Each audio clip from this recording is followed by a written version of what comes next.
Պարոն Պողոսյան, մի քանի օրի համացանցում տարածվեց ձեր նախագիծը սերմնաբջիջների պահպանման հետ կապված։ Ես կուզենայի իմանալ, որտեղից առաջացավ ձեզ մոտ այս միտքը, արդյոք քարոզի պատերազմում էր պայմանավորված, թե սա շատ ավելի վաղուց ձեր մոտ ծագած միտք էր եւ ընդհանրապես որքանով հավանական եք համարում դրա կյանքի կոչելը, երբ հանրությունը այսքան բուռն արձագանքեց։ Ես ուրախ եմ, որ հետևել եք բոլոր մնացած գրողներին, ուրախ կլինի նաև հետևեք իմ ստատուսներին, որտեղ ոնց որ ինչ-որ չափով անդրադարձել եմ այս խնդիրներին, բայց եկեք սկզբից սկսենք։ Ժամանակին, երբ որ հասարակական կազմակերպությունն է ղեկավարում, մեր կենտրոնը զբաղվում էր ժողովրդագրական տարբեր խնդիրներով, այստեղ թույլ տվեք այս բառը օգտագործեմ նաև դեմոգրաֆիա տարբերակով, որտեղ նաև քննարկումներից հասկացա, որ ցավոք սրտի մեր մոտ շատ մարդիկ հայերեն բառի հանդեպ ունեն տարբեր ստերեոտիպային ընկալումների խնդիրներ եւ միայն բառը լսելով այլևս չեն փորձում հասկանալ ինչի մասին է խոսքը, ինչին է միտված ծրագիրը կամ ինչին նպատակ գաղափարը կամ փորձեն ընկալեն հասկանալ նաեւ մի քիչ այլ նոր ոճով մտածելակերպ ձևավորեն։ Տղամարդ շատ լավ տիրապետում եմ այն բոլոր խնդիրներին եւ մարտահրավերներին, որոնք անվտանգության տեսակետից կանգնած են Հայաստանի առաջ ժողովրդագրական տեսանկյունից։ Բացի դրանից նաև Հայաստանում քիչ չեն այսօրվա դրությամբ քննարկումները, թե ինչպես օրինակ ապահովել, որ կարողանանք գիտակցենք մեր երկարատև անվտանգության մարտահրավերների շրջանակում ունակությունը ազգի պատրաստ լինելու պայքարել։ Եվ այս խնդրից ելնելով պետք է ասեմ, որ մենք բոլորս պետք է գիտակցենք, որ այսօրվա մեր պատերազմը դեռ մոտակա ժամանակները չի ավարտվելու, այն ինչ որ մենք ունենք 91-ից շարունակվում է, տարբեր ժամանակահատվածներում սա ստանալու է, տարբեր ժամանակահատվածներում միգուցե կունենանք շատ կարճատև հրադադարներ, բայց մեր թշնամին Ադրբեջանն է եւ դժվար թե մենք կարողանանք մոտակա ժամանակներում ունենանք երկարատև խաղաղության խնդիր եւ դրա համար մենք պետք է պատրաստ լինենք, ապրենք նաեւ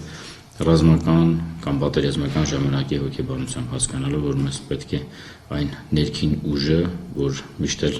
ունենանք բանակ, որը կանգուն պահելու է մեր սահմանները։ Երբ որ սկսվեց ապրիլի 2-ին այս սաստկացումը Արցախ-ադրբեջանական սահմաններում, գիտեք, ընտանիքովս մեկնել է այնտեղ, մինչև ապրիլի 11 այնտեղ եմ եղել, վերադարձից հետո ավելի շատ հնարավորություն ունեցա հետևել Facebook-յան տարբեր կամ մամուլում տարբեր եղած քննարկվող խնդիրներին, որտեղ արդեն անունները հրապարակվում էին մեր զոհերի, մեր վիրավորների, բոլոր դեպքերը որ նայում էի, մեծ մասամբ գրում էր, որ ցավոք սրտի ընտանիքի միակ առուզավակն էր, լույսը մարեց, օջախի ճրակը գոտբարձավ, ինչ է կատարվում եւ այս տեսակի քննարկումների խնդրի մեջ փորձեցի ուսումնասիրել լավ ինչպես են վարվում այլ երկրները, որոնք ունեն նմանատիպ իրավիճակ, որտեղ մշտական պատերազմական կամ երկարատև պատերազմական գործողությունների մեջ են, ինչ լուծումներ են կարողանում անել, որտեղ հարատևության խնդիրը դրվի։ Փորձեմ ոչ թե 2 տարի առաջ նայեմ, ոչ թե 3 տարի առաջ նայեմ, այլ փորձեմ առնվազն 25-30 տարի հեռուն նայեմ, հասկանալով որտեղ ենք մենք լինելու եւ ինչ ունակություններ ենք մենք ունենալու։ 50 տարի երկար նայեմ։ Առնվազն ոչ չսահմանափակեմ ինձ մեկ սերնդով, հա, այսինքն մեկ սերնդի մեջ չտեսնեմ ինչպես պետք է այդ խնդիրներին անդրադառնալ։ Ընդհանրապես մի բան պետք է նաև հաշվի առնենք, բոլոր տղաները, որոնք այսօրվա դրությամբ նաև բանակում ծառայում են, մեծ մասամբ իրենք այն դասական ընտանիք երևույթից են, որտեղ հայր-մայր, տղա, աղջիկ, հա, եւ այս իմաստով հայկական այդ բանով մենք դրա համար բոլոր տղաները մեծ մասամբ դառնում էին միակ տղաները։ Որտեղ ընտանիքներում շատ քիչ էինք ունենում, որ ասենք, չգիտեմ, 3-4 տղաներ լինեն, 5-6 տղաներ լինեն, որ փորձենք ասենք խնդիրը այդ իմաստով չդրվի, երբ որ հարցը քննարկվում է օջախի շարունակությունը կտրվելու իմաստով։ Նայած միասին նաև շրջապով ոգևորված էին տարբեր դեպքերով, երբ օրինակ անցած տարի մենք ունեցանք մեկ զո եւ նրա ծնողները նորից մեկ բալիկ էին ունեցան, շարունակությունը ապահովելու, որ իրենք կարող են նաեւ շարունակական խնդիր ունեն մարդկանց նոր կյանքի պարգևելու անելու։ Ուսումնասիրելով միջազգային փորձը ինձ գրավեց Իսրայելի փորձը եւ Ամերիկայի Միացյալ Նահանգների փորձը, որտեղ Իսրայելում դա ինչ-որ չափով պարտադիր է, հասկանալի է իրենք ունենալ մշակույթ նաեւ ընկալման, թե ոնց կօգտագործեն եղած պոտենցիալը եւ հնարավորությունները, իսկ Ամերիկայի Միացյալ Նահանգներում պիլոտային ծրագիրեր իրականացվում, որ ցանկացած այն տղաները, որոնք գնում են կամ իրենց զինվորները, որոնց ուղարկում են որևէ մտեղ ռազմական գործողությունների, կլինի Իրաք, Աֆղանստան, պարտադիր պետք է պետությունը ապահովի այլ դեպքերի համար։ Ես շատ լավ գիտակցում եմ, որ օրինագիծ ունենալու է էմոցիոնալ դաշտի այդ տեսակի արձագանքերի խնդիր։ Ճիշտ է, այս աստիճանի չէի պատկերացնում, երբ որ մարդիկ անձի վրա ամեն ինչը կվերածեին, բայց դա երևի մեր այսօրվա հարցն է, որտեղ մենք մեր իրականությունն է, որտեղ մենք հարց քննարկելուց ոչ թե փորձում ենք հարցին անդրադառնալ, այլ միշտ անձի վրա է խնդիրը գնում։ Մենք ունենք այդպիսի ընդհանրապես համակարգային երևի պրոբլեմ, որտեղ ցանկացած երևույթի մասին որ խոսում ենք, անձնավորված ենք խոսում, այլ ոչ թե համակարգի մոտեցումներին։ Բայց դա մեկը պետք է լիներ առնվազն այն խիզախություն ունենար կամ դուխ ունենար, ոչ ականջահաճո նաև խնդիրներ բարձրաձայներ, երկարատև, հարատև, այդպես ասած, ռազմավարության տեսլական ներկայացնելու, թե ինչպես ենք մենք պատրաստվում ապահովենք, որ իսկապես մեր ժողովրդագրական մարտահրավերների առջև կարողանանք կանգուն մնանք եւ պահպանենք նաեւ մեր անվտանգության հարցերը։ Ամբողջովին ինչ է կարծում ինչ արձագանք ստանա իշխող կուսակցությունում, քանի որ առանց նրանց մեծամասնության քվեարկության այն չի կարող կյանքի կոչվել։ Ես ասեմ ոչ միայն իշխող կուսակցության, այլ նաեւ շատ մարդիկ իսկապես որոնք կարողանում են այսօրվա խնդիրներին ոչ միայն նայեն կետային կամ մի քանի օրվա համար լուծում գտնելու, այլ ավելի շատ համակարգային են մտածում եւ երկարատև են մտածում, իրանք էլ էին ողջունում գաղափարը եւ հասկանալի էր, որ պետք է քննարկումներ լիներ շատ ու շատ մանրուքներ ճիշտ ձևակերպելու մեջ։ Չմոռանանք, որ նաեւ մենք ունենք այսօրվա դրությամբ օրենք, որտեղ կամավոր սկզբունքների հիման վրա պետությունը երաշխավորում է, թե մարդիկ կամավոր ցանկանում են այդ քանթին անդրադառնալ։ Իմ հարցը սա էր, որ պետությունը նաեւ երաշխիքներ ապահովեր կամ երաշխավորեր այն հնարավորությունը, որ ցանկացած արական տղա կարողանար օգտվել այդ երևույթից, եթե ինքը ցանկանում է։ Որտեղ են բոլոր տղաները, այնպես ասած, որ ինչ որ չափով մուտք են գործում, մի դռնով անպայման ասում են։ Դա զինք կոմիսարիատների ծումներ են, քանի որ բոլորը պետք է 18 տարեկանը լրանալու գնալ։ Դրա համար էր խնդիրս դրված, որ այդ լինի այնտեղը, որտեղ բացի նրանից, որ իրենց առողջությունը ստուգում են եւ նաեւ արյան բանկ են ձևավորում, ովքեր ոչ են իմանում, պետք է իմանան, որ ցանկացած զինվորական միջև գնալու նաեւ վարուն է հանձնում եւ իր արյան բանկի նաեւ ձևավորվում, ապա կարողանա նաեւ իրենց այս նույն նմանատիպ առաջարկանը, որ եթե կցանկանաք, հնարավորություն կլինի այսպիսի ձևավորել նաեւ ձեր զիննաբուժի բանկը։ Ով կցանկանար կօգտվեր, ով չէր ցանկանա չէր օգտվի, այնպիսի մի տպավորություն է ստացվում, երբ որ մարդիկ քննարկումների ժամանակ ներկայացնում են, որ եթե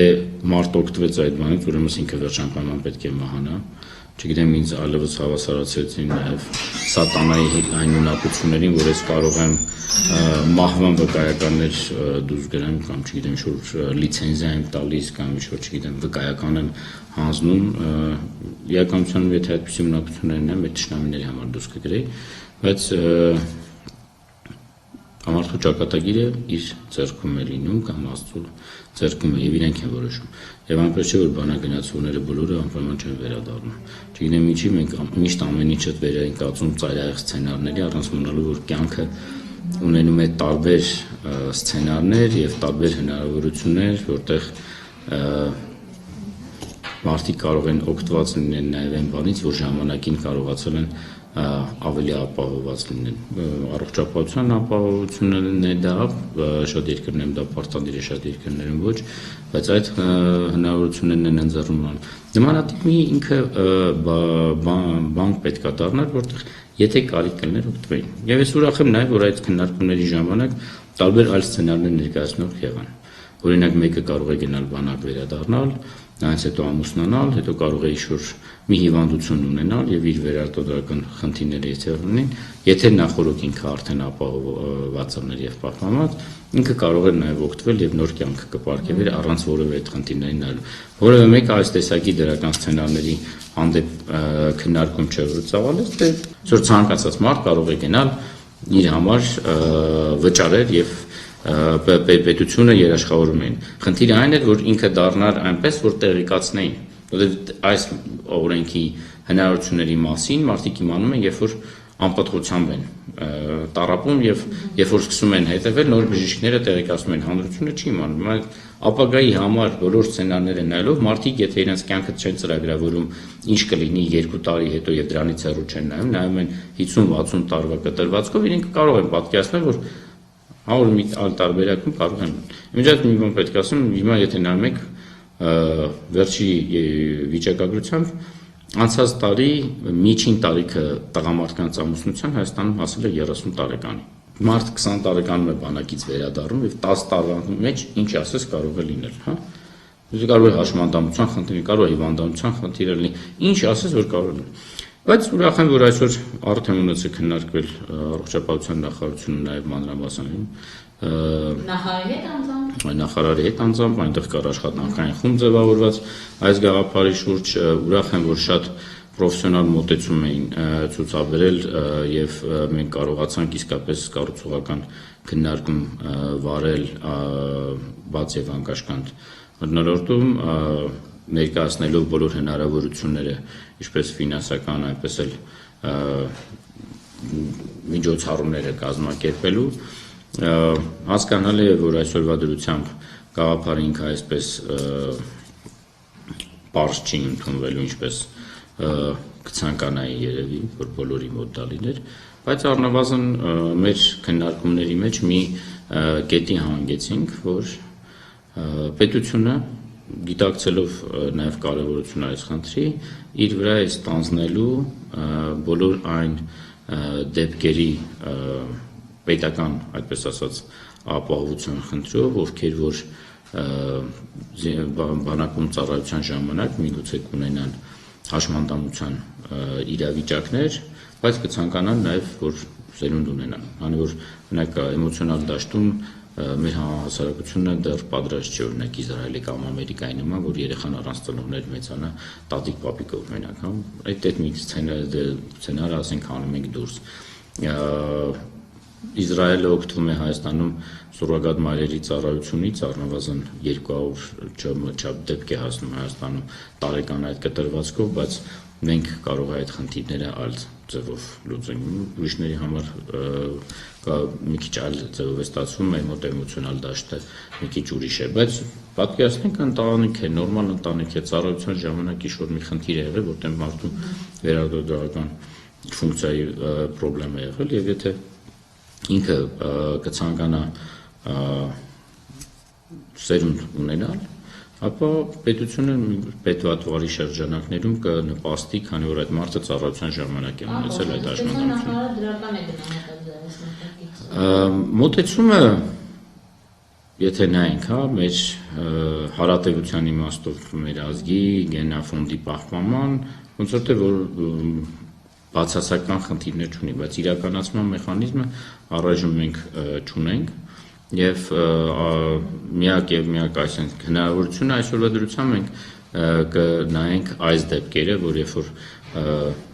հաշմանդամության պատճառով զինծառայողի մոտ լինի, ապա իրեն հնարավորություններ կընձեռնի պետությունը, եթե կինն ու ամուսին, հա, համաձայն լինեն, որ իրենց նպաստի, որ իրենք ունենան կամ այնտեղ տալ տարբերակներ կարող են լինել, որտեղ ինչ-որ մի մասը կամավորության սկզբունք կլինի ապահոված, ինչ-որ մի մասը կլինի պետության կողմից ապահոված, ապա գաղափարը սա ըստ իս կգնահատեի սկիզբը ինչ-որ չափով Աստվածտա, որ Հայաստանը այնպիսի երկիր դառնա, որ կարողանա նաև համակարգված բոլոր սոցիալական խնդիրները իր լուծի, առողջապահական խնդիրները լուծի բոլոր զինծառայողներին, իսկ միգուցե ապագայում նորից քայլ առ քայլ այս կամավորության խնդիրը կսկսի ավելի գիտակցել։ Ես ուրախ եմ, որ նաև այս քննարկումները թույլ տվեցին մեկ անգամ մեր կարգավորված մտածելակերպից դուրս գանք մի քիչ ավելի լայն մտածենք, ոնց է լինի ամեն մարդ իր համար ինչ-որ մի դրականը կվերցնի կամ առնվազն կընկալի, որ նաև նոր մոտեցումներով կարելի է դեպի ապագան նայել, ոչ թե կարճ նայենք, բայց այսօրվա դրությամբ ինքը օրենքը կամ նախագիծը երևի այսպեսին չի լինելու, այլ կփորձենք օգտագործելով այն կամավորության սկզբունքը եւ այն ինչ որ արդեն գործող օրենքում կա, դրա մեջ ինչ-որ յուրահատուկ խմբեր առանձնացնենք, որոնց համար պետությունը կստանձնի նաև իպարտություններով։ Բայց ինքը այնպես չէ, որ այդ գաղափարը իրավունք չունի ապրելու, հակառակ ես ուրախ կլինեմ, որ ավելի քննարկվի, իսկ բոլոր այն մարդկանց համար, ովքեր որ նաև արտահայտեցին իրենց բացասականը, նրանք ովքեր որ կարողացան դա ռացիոնալ տրամաբանության մեջ անեն, շնորհակալ եմ այդ բոլորը իսկապես կօգտագործվի նաև ապագայում թե ինչ հնարավորություններ կա, իսկ ովքեր որ կարողացել են իրենց ուղղակի միտքը արտահայտեն որևէ այլ բառերով հիմնվելով իրենց սեփական բարոյականության մակարդակին, նրանք էլ ինչ արել են իրենց են արել։ Ես այդտեղ գնահատելու խնդիր չունեմ, ուրախ եմ, որ մեր երկրում կա խոսքի ազատություն, մարդիկ արտահայտվում են։